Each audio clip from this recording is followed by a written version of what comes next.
upon her. I need more time. Another soul. Bust. And now, you.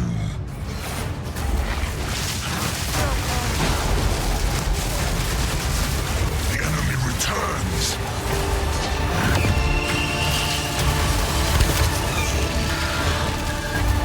This world must be purged!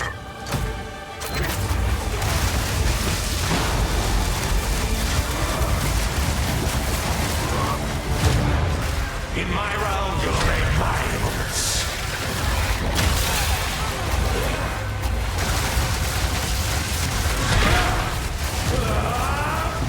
Stupid rat! What have you done?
Hello everyone, this is my Chronomancer build. I call it the Nova Warp.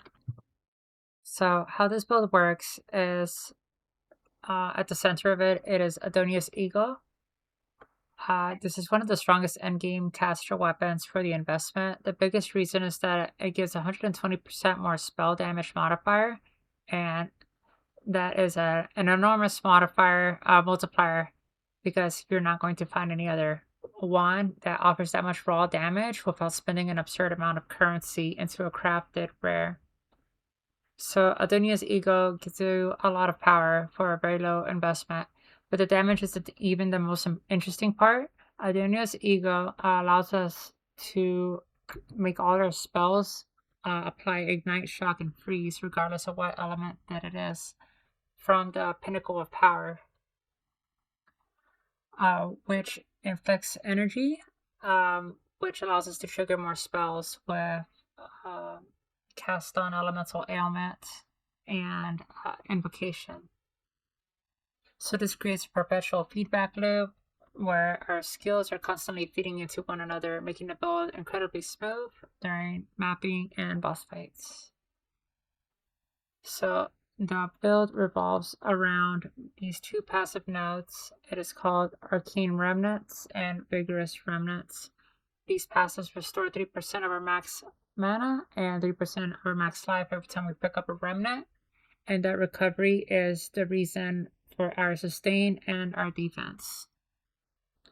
To generate those remnants, we use Ball Lightning together with Lightning Warp, and allowing us to instantly create an ice remnant at our destination. The remnants only stack up to 3, so if we keep generating them without being able to spend them. So that's where Ice Nova comes in. Every Ice Nova consumes those remnants, allowing us to immediately create more and just keep the cycle going. So this creates like a self-sustaining loop, being able to cast Ball Lightning, Lightning Warp, and then Ice Nova. And with our cast on elemental ailments and invocation, we're able to keep that cycle going. So when you put it all together, every mechanic supports one another, and Adonia's Ego gives us an incredible damage while allowing every spell to apply all 3 ailments. We are also using Mind Over Matter, and this gives us a huge defense because it gives us a defense that we're able to sustain our life by using our mana. So our mana becomes our life pool as well. But we're also able to sustain our mana because of our arcane remnants here. Okay, now I'm just going to go over the mechanics of the build really quick. So for Adonia's Ego, how this works is that you want to gain power charges, and then you're going to consume them so that you gain Pinnacle of Power. So how we do that is we cast Ball Lightning, we warp to it, we generate remnants on the floor. So we generated a few. So now to consume these remnants, we press Firestorm. So now we generate power charges via Firestorm. So now we have 8 power charges. So currently our resistances are in the negatives because we have it on weapon set 2. So in order to not do that, we're gonna swap to weapon set 1. So we are Ice Nova, and then we spend the power charges, Pinnacle of Power. Now we're back to full, but we have Pinnacle of Power buff. So now our elements do all 3 or all 4. So they ignite, chill, freeze, and shock. The mechanic with the invocation, whenever you load up into a map, what you're going to do is rebind one of your keybinds to your number lock. You're going to go to game, input. You're going to find whatever keybind you want. You're going to set it to number pad. And what you do when you load up into a game, into a map, you're going to hold the number lock key, and you're going to press numlock.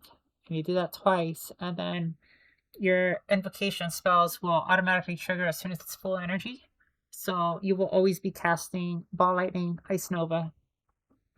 And because of that, you don't have to manually cast Ball Lightning as much. Although I still do sometimes.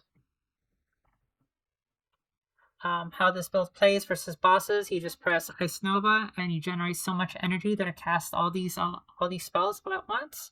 And then all you have to do is just press left click and just lightning warp on top of the boss until it dies. And that is pretty much it. Everything else is usually automated. The biggest thing for this build is the high spirit requirement. You do need a 425 spirit. It is very steep. So you get 100 spirit from the Alpha's Cowl, which helps a lot. You want to get at least 50 or so from the jacket, and then 40 or so from the amulet. And you can get more from the scepter.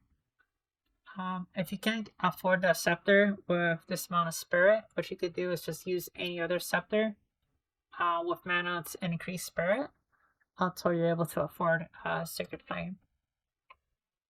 Right, the biggest expense for this build is going to be the amulet. That is like the most expensive part about this build. Everything else is generally affordable, or at least you can have a budget version of it. The only budget version about this necklace is probably the yoke and just any +3 with spirit would probably be the only other budget. So until then, you can just lose out on either blasphemy and then just equip elemental ailments manually. You could also lose out on explosive transmutation, or you can lose out on Trinity. So the only downside is that you'd just be losing out on damage until you can get the necklace. Once you get this necklace, then you can slot in Trinity again. So you have options. It's very flexible with the build. I'm just going to go over the gear that we have right now. So we have Adonia's Ego, which is our main source of damage and revolves around, is what the build revolves around. So Adonia's Ego, we have +1 to all spells, and then we have all damage taken, bypasses, runic war generation is doubled. This is important because we're going to be using explosive remnants, and this allows us to sustain. If you don't feel that you need this, you could just opt to have gain as +5 to all elements damage or crit chance if you want. For our helmet, we're using Alpha's Cowl. This gives you a lot of spirit and cold resist. Presence radius is doubled. Our presence radius is pretty much the entire screen. This comes in handy for two things. One, our Chronomancer passive slows enemies down in our presence, and our scepter here lowers our enemies' resistances when they enter our presence as well. For the runes that we're using is mana cost efficiency, or just cost efficiency in general. For the other one, you want ideally a Raven's gem, and you want to just anoint anything else that you feel that you would need. I would personally prefer to anoint something that gives you more mana cost efficiency as well. For our offhand, we're using a Sacred Flame. This gives you gain us extra fire damage, which is really huge for our build. And it also lowers our resistances of our enemies as well. You want one that gives you a lot of spirit as possible. And then you just want to have Rabbit Idol and Fox Idol. It just increases your spirit and presence. For our amulet, you want one that gives you +2 all spells, max mana, and spirit. And for me, for this build, you want cast on elemental ailment. You could go with a Trinity, but I think ailment is just more convenient for the build to work around. You want to allocate the minion. What this does is every time you have Archon, there's no cooldown on Archon, so we can have Archon all the time. What Archon gives us is over here. Archon gives you 25% more elemental damage, and it causes your freeze buildup and flammability and shock to have more. So you're able to do all three really quick when we scale that with Adonia's as well. Let me finish the gear before we proceed with the passives. For our jacket, we want spirit. Resistances is the main important part. Ideally, a rune-forged jacket so you can increase your ward. The sleek jacket base seems to be the best. You want 2 unset rings. The rings, you want mana, you want chaos resist, you want elemental resist, max mana, attributes, mana cost efficiency. Any of those would be good. My rings still need to be better, but it's just work in progress. For your gloves, you want Malagar's Virtuosity. This sets your crit damage bonus to 250. So now all you have to do is just scale crit chance, and your crit damage is already set to 250. So you don't have to worry about crit damage anymore. For the rune socket, you just want increased magnitude of non-damaging elements. For your belt, I have Headhunter here. If you don't have that yet, you could just use Midnight Braid. This gives you damage taken recouped as mana. You could also just use a regular belt that has resistances on it, or you can just use any other belt that you think is better, such as Mage Blood if you have one. For boots, you want move speed, mana, resistances, pretty standard. Daggerfoot shoes seem to give the most amount of runic ward. For here, for the rune, you can put move speed, or you could just put more runic ward. Same with the chest piece, increase runic ward. For flask, we have recovery applied instantly. We have a dowsing charm, stone charm, and thawing charm. And then we have Orloff's Resolve. What this does is that it generates our runic ward faster, and gives us guard based on our runic ward. So whenever we press our life flask, you gain guard, and what guard is essentially like another source of life pool, so you have another 1,000 life over your life, so it's like an extra, it's just a lot of mitigation essentially. For our secondary set, we just have Adonia's Ego again, and then we have Omen or any other scepter that gives you spirit. that is it for the gear. And now, if you can't afford this gear, what you can do is just get any other gear. So you can use any other Omen Scepter, you can use some boots, any other jacket. For the amulet, you can use the yoke, or you can use any other amulet that gives you +3 to spells, or in spirit. Same with your body, you also want spirit as well.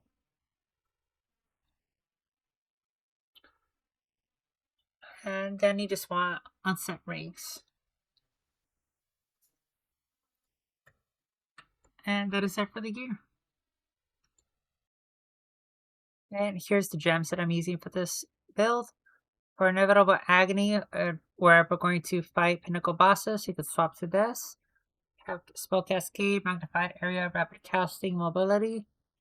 For our weapon set 1, Adonias, we have Heightened Charges, Prolonged Duration. For our Scepter, we are using Herbalism, Vitality, Clarity, Cannibalism, and Cool-Headed. There's 2 support gems that are much better to have, but I just cannot afford them at this time. But I have them in the description below.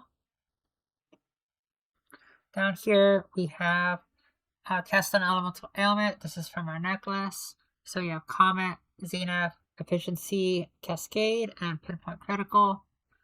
Invocation, we use the numlock trick whenever we go into maps. So we have Ball Lightning, Ice Nova, Boundless Energy, Science Temper, and Efficiency.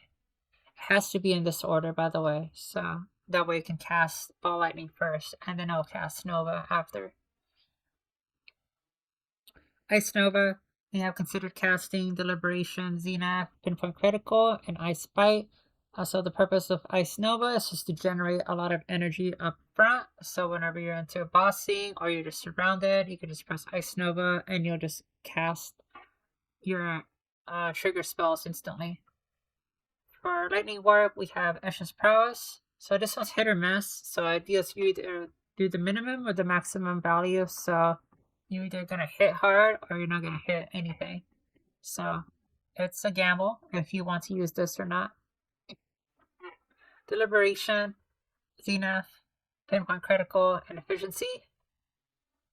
We have Ball Lightning, Balance's Propulsion, Multi-Shot, Pinpoint Critical, Unleash, and Zenith. Explosive Transmutation. This is why we're using the Rune of Obsession. So we're going to be exploding a lot of remnants, and this helps us sustain the word energy. So we turn our word into a resource, essentially. But we may or may not need this anymore. Who knows? Spell Cascade. For Exposure, Ignite 3, Arbiter's Ignition, and Pinpoint Critical. So when these go off, it would ignite an enemy and it will trigger Arbiter's Ignition. Arbiter's Ignition gives you Elemental Archon. And because we have the minion, we don't have a cooldown on Elemental Archon. So we have permanent Archon, essentially. So this gives you 25% more damage to spells, more freeze, flammability, more shock. And this pairs with Adonia's Ego, which gives you all elements contribute to flammability, ignites, and shock chance and freeze buildup. So they kind of go hand in hand. Fire Exposure, since we don't have Frost Bomb, this applies exposure for us. Over here we have Trinity. This gives you a lot more damage. We generally get 2 out of 3. Sometimes we get 3 out of 3. Just depends. But this gives you a lot of damage.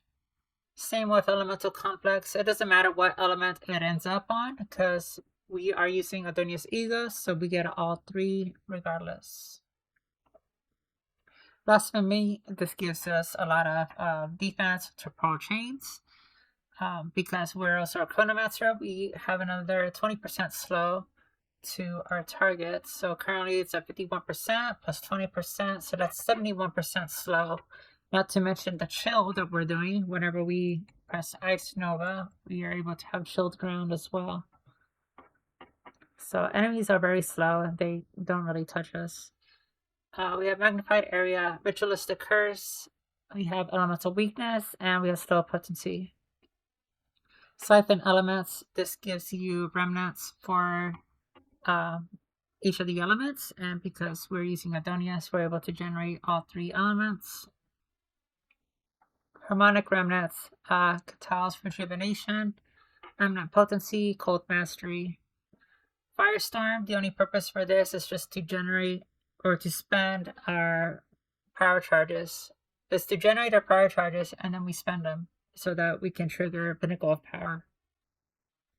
So Firestorm doesn't do any damage. The only reason is just to eat up the remnants on the ground to give us power charges. So it gives us, we put Spell Echo, Overabundance, and Rapid Casting. And lastly, we have Mana Remnants. We have Harmonic Remnants and Remnant Potency. And that is it for the gems. Okay, now I'm just going to go over the passive skill points. So for Chronomancer, we are starting with, we have Sense of Time. This gives you cast skill speed and area effect as well. So pretty much all our spells are affected by this, which is really nice. Chance to echo and repeat. This is huge. This gives us a lot of damage essentially for free. Take 30% less damage. This is really big for survivability. For mapping, repair presence is slowed. Because our presence is the entire screen, enemies are already slowed by 20% on top of temporal chains, so they're slowed by 70%. Not to mention the chill that's on the ground, so they're slowed by another 30%. So it's pretty much like NASA slow from League of Legends if you ever play that. So Aerial of Effect and Inevitable Agony right here. This is for Pinnacle bosses. So if you're fighting a Pinnacle boss, you could take points out of Apex at the moment and just put it into Inevitability, and you'll just have a 25% execute. So all you have to do is just take down the boss at 25% of its health and it just pops. Okay, so how this build works is that it's using Arcane Remnants and Vigorous Remnants. So every time we pick up a Remnant, we gain 3% of our max life and max mana. So the more Remnants we pick up, the more we're able to sustain ourselves with that. We're also able to sustain with mana cost efficiency nodes right here on the tree.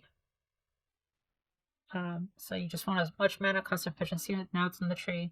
You also want converting a portion of the spell cost to life. And that doesn't bother us because, again, we are able to sustain with the remnants. And we're able to pick up the remnants by just warping onto our balls. And then we Ice Nova like that, and then we just infinitely sustain, or at least near infinitely sustain. At least when you're mapping, you're pretty much have infinite resources. The only time you might struggle a bit is like on bosses, because you're just generating way too much energy really fast on bosses. So that's probably the only downside that you might have when it comes to this build. So in order to like mitigate that, you're just gonna have to keep stacking more mana cost efficiency nodes on your rings and on your passives as well. Because of Arcane Remnants, we're able to pick up Mind Over Matter as well.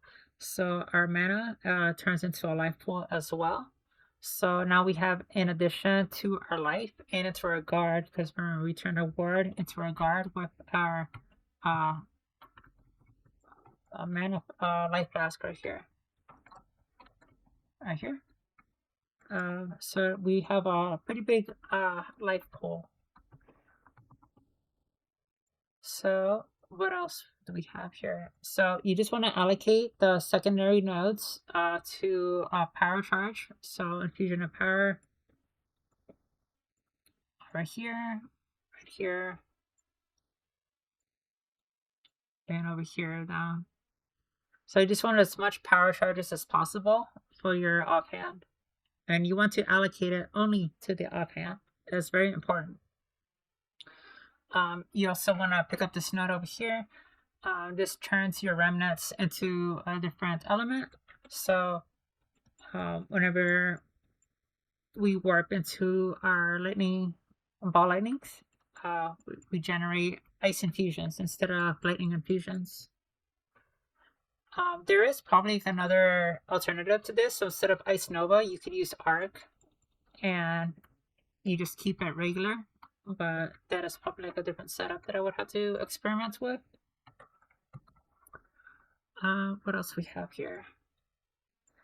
Freeze. The more you freeze, the better. Being able to freeze enemies really fast is important for our energy generation. Also, whenever we gain extra fire whenever they're frozen, which is really good. We have more invocated energy right here, which is really nice. Same right here. And then we just pick up a lot of crit chance nodes over here. And more energy and more damage as well. Okay, so now I'm just going to go over the gems. So we have Heart of the Well. We have 15% gain as cold and extra lightning and crit chance. This is really big for our build, since the more gain as extra you have, the better. We have From Nothing Diamond, we have Eldritch Battery. We could just pick up some of these nodes down here. And then we have a Time Lost right here. This gives you some freeze buildup and crit chance and cold penetration. It's not necessary, but you know, it's nice to have. And lastly, we have Megalomania. This gives us Harmonic Generator and Unbending. So we gain Harmonic Generator. This is more crit chance, more Magnitude of Shock, and then we have our Stun Threshold as well. Now, if you can't afford those gems, you can just pick up some Sapphire Jewels, and you can just have increased flammability magnitude, increased magnitude of ailments, magnitude of shock, crit chance for spells. The more you have of ailments, the faster you're able to generate your energy. And the faster you're able to generate your energy, the more damage you'll end up doing. It'll just keep repeating that cycle as well. And that is it for the passives. Okay, so just one last thing I just wanted to mention is that this build is mostly an end game build, but you can start this off fairly early into, let's say, Act 4. And it just scales well. The more spirit you have is probably your main bottleneck, but the more spirit you gain, the more you're able to do stuff with the build. And like I said, the biggest expense for this build is going to be getting a necklace that has spirit plus levels, mana, and has the cast on elemental ailment. That's probably the biggest expense. I mean, outside of Headhunter, obviously, but like the amulet is probably like a must-have. Just to get the build started, I do have a budget version written in the guide. All you really need is just Adonia's Ego and just any scepter, and then you can just start building up until you get the gear that you need to get the build going. And that is it.